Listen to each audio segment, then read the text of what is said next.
We just heard some of the environmental philosophies of the Carney administration. Now let's get the rest of the story on State of Play. Here with us again is Steve Tanzer of DelawareLiberal.net. Steve, thanks for being here again. Appreciate it. My pleasure. So I don't know if John Carney ever went to door-to-door selling. But I'm betting there's a manual that says one of the number one rules is don't tell the people that they're going to hate what you're selling them. And that's basically been Governor Carney's pitch to lawmakers, certainly last week in his speech to the General Assembly, that you're not going to like this. Is that going to fly with lawmakers? Well, yeah, I think he said there's something in this proposal for everybody to hate. Right.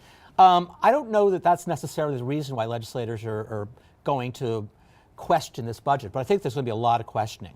The budget essentially is almost an even 50-50 split of revenue enhancers and budget cuts. Ironically, when Jack Markell submitted his budget at the beginning of the year, it was more like 75 revenue enhancers, 25 budget cuts.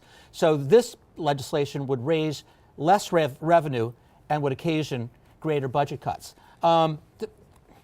There's a lot of questions in the legislature about really almost the lack of the disinterest coming from this governor in terms of engaging. I don't think I've seen it with any other governor. I certainly haven't listened to this kind of feedback from legislators about this. I think what the big issue is going to be on the revenue side. What the governor has done or proposed is incremental increases for most brackets. Doing something, cutting some of the exemptions, those types of things, right. to raise some of the money. Also, an increase in the corporate tax, although less than others have proposed. I think it would raise only about $200,000. Others are saying it should be around $250 million a year. I'm sorry, $250,000. Right.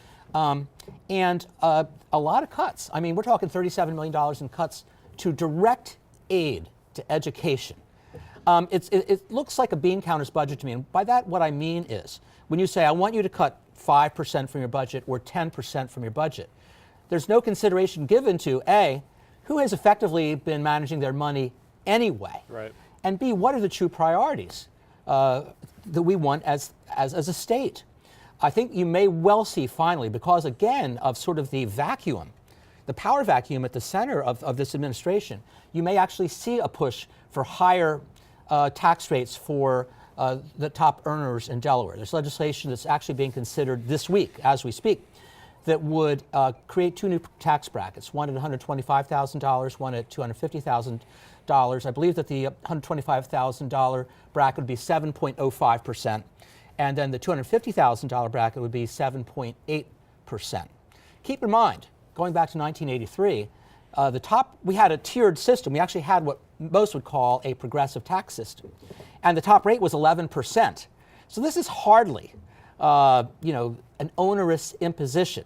What Carney has said is this is going to threaten the people who are, we want to be economically competitive, and somehow these rates would make us less economically competitive. I don't see how, to be honest with you. Ironically, guess which of the brackets is getting the largest percentage tax increase?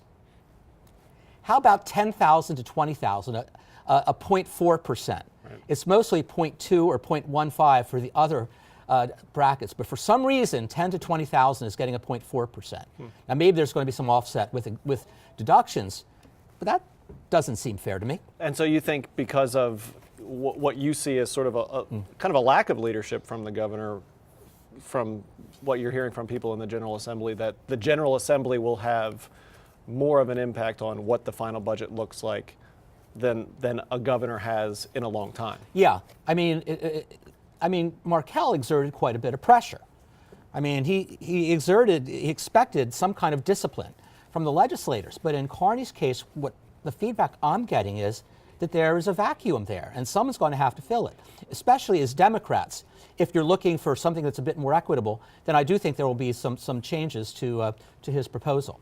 I can't imagine them cutting $37 million out of education. Keep in mind now, you're going to have to increase funding for prisons and increase salaries for correctional officers. I think it's around $10 million. There are other incremental increases in the budget. this is a bean counter's budget. It's not a policymaker's budget. All right, so lots of changes to be had in the budget before the end of June. Let's move to some other issues. Sure. Legalizing recreational marijuana bill that was introduced last week. Do you see that happening? Is there enough support for that? I would love to think so. But in Delaware, I mean, look at the medical marijuana bill. Essentially, the dispensaries are run by ex-cops. And you've got an awful lot of ex-cops in that legislature. Right. Yes, I think it would be a revenue enhancer. I've been to Oregon, and I see it not in any way as detrimental. I see it as actually a plus for the economy. Colorado I haven't been to, but I mean, I would like to think it's possible. I know that there are national groups looking at Delaware because they believe that we are the next best hope for legalization. I just don't know with the people in the general. Again, especially no support from the governor either, really. I mean, either way. Yeah, I mean, Jack Markell said it would be become law over his dead body. Right. And then finally, one of the other big issues, death penalty being reinstated quickly. We got like 30 seconds. Yeah, the so-called Extreme Crimes Protection Act. I don't know why extreme crimes should be protected. Has been introduced by Steve Smith, another former cop, and it could be a close call. I mean, you've got people. There may be enough votes. I don't know. We'll keep watching. Steve Tanzer of DelawareLiberal.net. Thanks so much for your insight. Appreciate it. We'll talk next time. My pleasure.